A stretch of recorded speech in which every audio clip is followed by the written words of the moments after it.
Hello, I'm Susan Hall from Curtin University of Technology in Perth, Western Australia.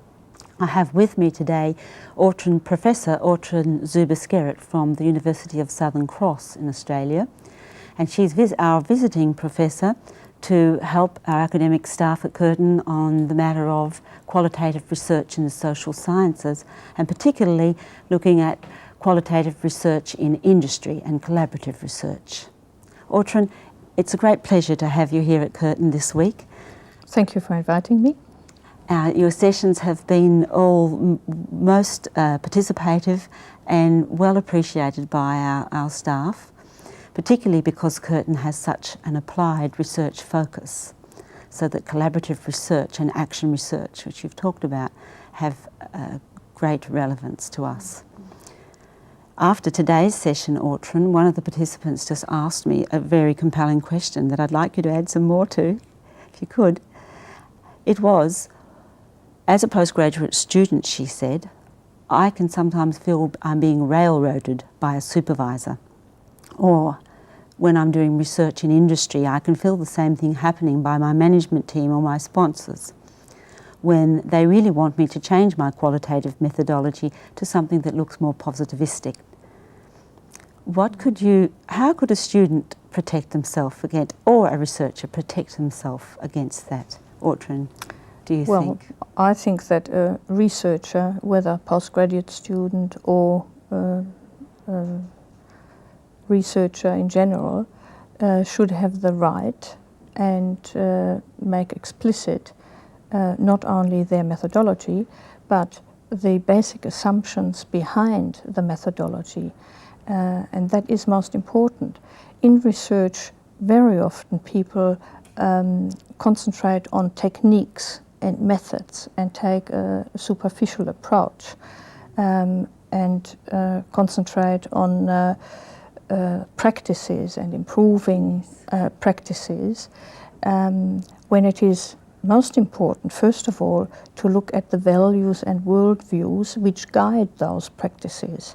That is why it's so important that researchers look at epistemology and their philosophical and theoretical framework, which is behind the research and guides them, before they then make their methodology clear. And methods are really secondary. Of primary consideration must be the philosophical and theoretical framework and assumptions behind the research. So that if they have their epistemology straight, then they're far less vulnerable to being attacked on method. And they can argue better. Yes. And a lot of our students will say, I've never heard of the word epistemology, I'm afraid to say. How could a student get this? What can we do about that? How can we help? I think students should get a reading list at the very beginning, and we should guide them to certain readings. For example, the classical books by Chalmers on what's this thing called science, or Rowan and Reason on human inquiry, or the latest book by Johan Mouton on understanding social inquiry, social research.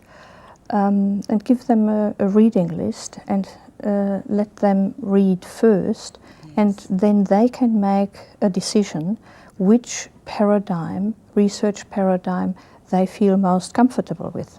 Yes, yes. And so that's really a role for supervisors, isn't it? Yes, we cannot impose research paradigm onto our students.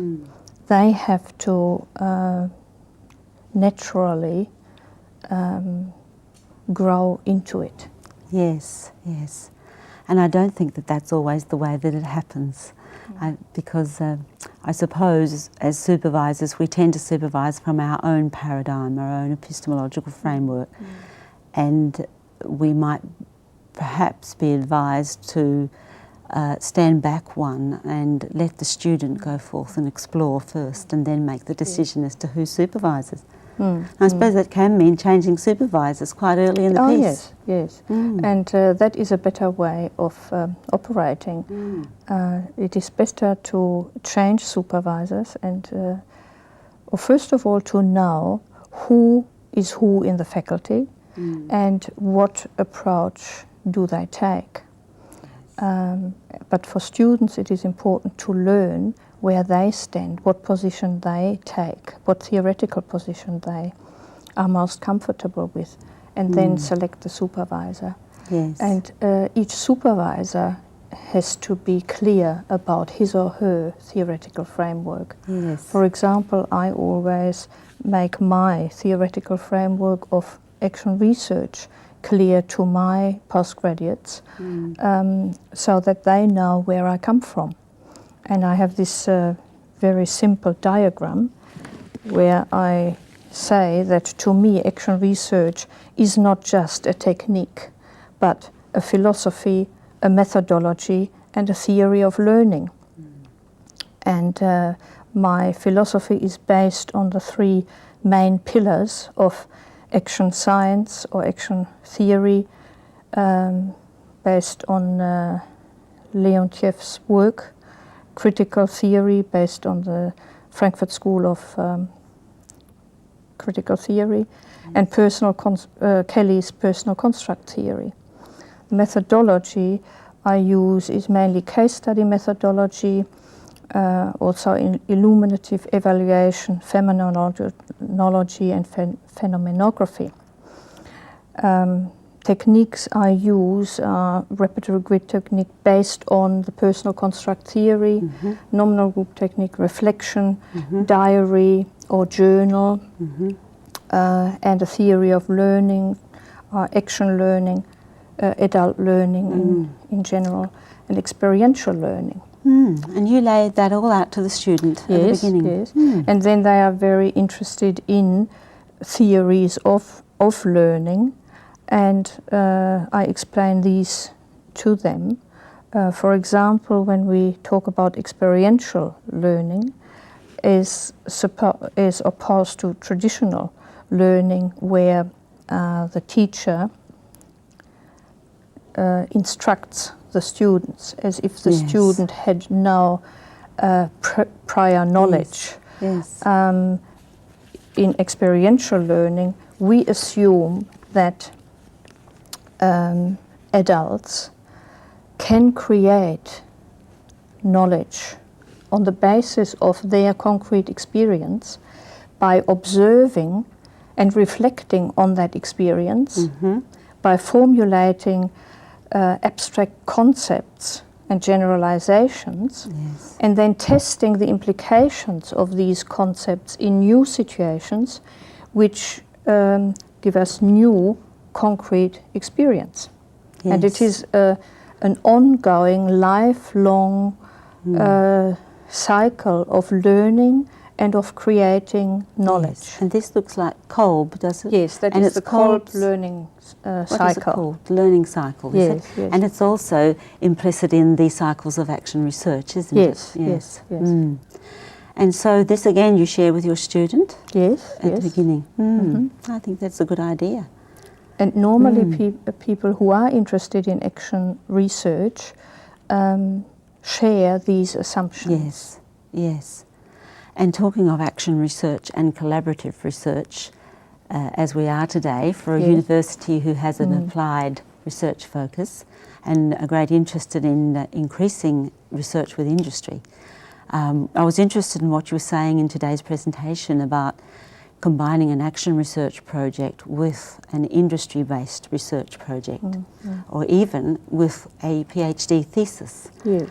I thought that's very applicable to the situation at Curtin. I can think of lots of situations, fields of and disciplines that we could apply that model in.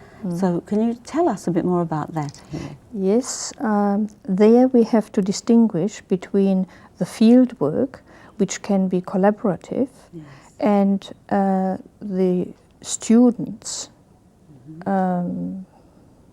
study or project, which leads to a master or PhD or whatever. And that has to be independent. It has to be the student's work in the end. But the field work can be collaborative. And Chet Perry and I have demonstrated this simply in this diagram, where we say that an action research thesis can be designed like an action research project, where in the first cycle you plan the thesis, Yes. and that includes the problem definition and analysis and the literature review.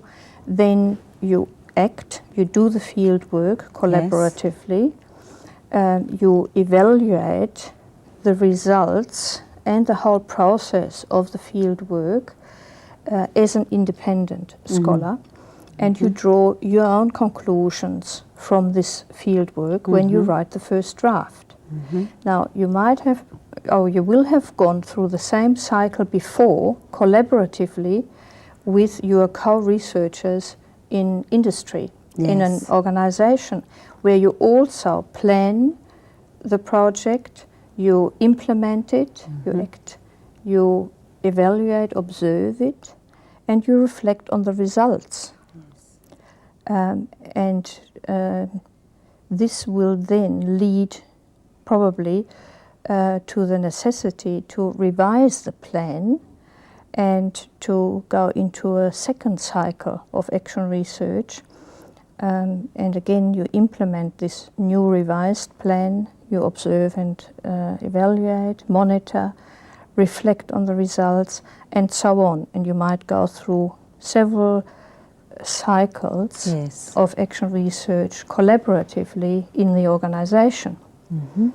But as I said before, you then, as a PhD student, for example, you take a more distant stance and evaluate this whole field work in the light of the literature. Yes, so this is the stepping in and the stepping out, epoche.